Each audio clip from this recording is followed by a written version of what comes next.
Okay, this is a coil basket. So this is what that white cord in your kit is for. This is what's at the center of these coils. If you've made a coil pot in ceramics, it's the same idea. This is a coil basket with a lid attached, but it is basically just wrapping the coil with yarn to give it the color and then actually stitching the coil to each other. So instead of slipping and scoring like you do with clay, you actually stitch it together. So we're going to start at the very middle bottom of your basket, and we're going to spiral this around to make the base of the basket. And then we'll put these coils on top of each other, next to each other, and stitch them together to make your basket shape. So these can all be different, and I have in the directions an explanation of step by step. And here are some different kind of shapes that you can make with your basket.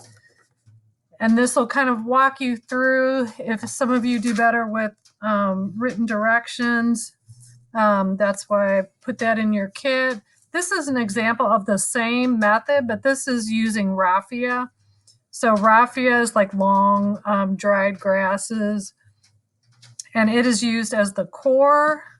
So like the cord is the core on this, and it's also used like the yarn. So if you decide you want to try to do a raffia basket, I can give that to you if that's what you want to try. But what I have in the kit is the cord, because you're going to use the tapestry needle and the yarn that you have. So same like we did for the tapestry, you do need to pre-cut your pieces. Same thing, so 3 to 4 feet. So you would cut whatever you, whichever colors that you want, cut a few pieces of it. And then you are going to get your cord, and you're going to start, the way you start is going to be different than the rest in the direction that you wrap and stitch. What you want is you want your cord to be cut at as much of an angle, like a graduated little point, as you can, because this is going to curl in and make the very bottom middle of your basket. Okay, the way you do this is you hold your cord in your non-dominant hand. So if you're right-handed, you hold the cord in your left hand. If you're right-handed, you hold it in your, what did I say? If you're right-handed, you hold it in your left hand, and then vice versa. Same way that we thread. So you're going to thread the needle, but then I'm going to go to the end of my piece of yarn, and I'm going to lay it so it's kind of going off of the end. I'm going to then wrap this. When you're wrapping it, you just wrap it right next to itself. So I'm wrapping all the way down. It's covering the cord. It's holding on to that little end that I have. And then this is where it gets kind of tricky.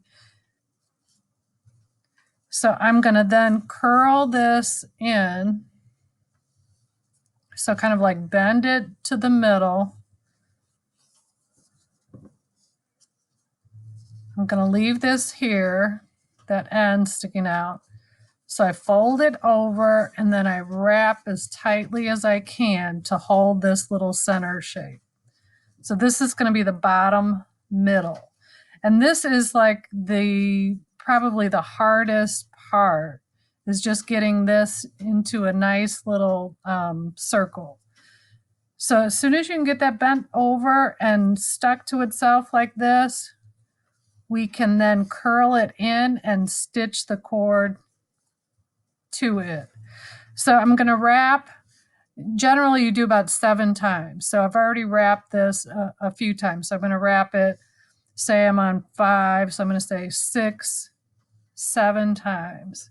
I'm going to curl it in. I'm going to hold it where I want it, and then I'm going to stitch it. The beginning, you stitch to the middle, because that's all you have. I'm going to put in a few extra stitches around. Also, it'll cover up any little spaces that I have, and it'll make it stronger because this is the very middle and we have it bent in. So I'll put some extra stitches in here. And it feels like it's coming out, so I'm going to do even more. Okay, so you see how I have this white cord showing here? I'm going to just cover that up. So you hold it where you want it and then you stitch it together. Now I'm going to go on and I'm going to wrap. So it doesn't matter what your ends are, just act like they're part of the cord. So just hold them in place with your non-working hand and then you're going to wrap. So 1, 2, 3. So I'm kind of pulling on this so it's got some tension. 4, 5, 6, 7. Almost out of cord. I hold it where I want it and I stitch it.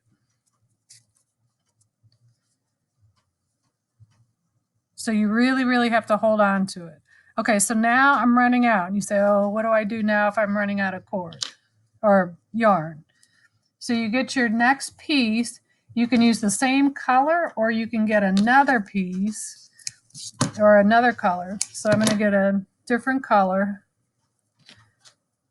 Thread this just like we did with the tapestry. Fold it in half, kind of smash it through the eye of the needle. Okay, now I'm going to get to the end of my new piece. I put all of my ends here together like they're part of the cord. I don't tie it and I don't want any ends showing. So I put the end of my new piece along with all these other ends. I hold those in place and then I wrap tightly right on top of them. That will cover them up and hold them in place. So I've got 4, 5, 6, 7. I'm going to hold it where I want it.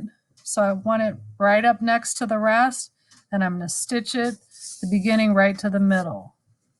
I have to pull on this and keep it tight so it stays where I want it.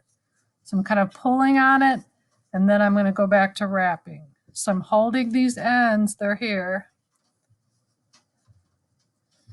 and then I'm going to wrap right over them. So here my ends are going away because they're being covered up. 3, 4, 5, 6, 7. I'm going to hold it where I want. I'm going to stitch it to the middle. So this is just the first row. Do I stitch to the middle? I'm going to wrap.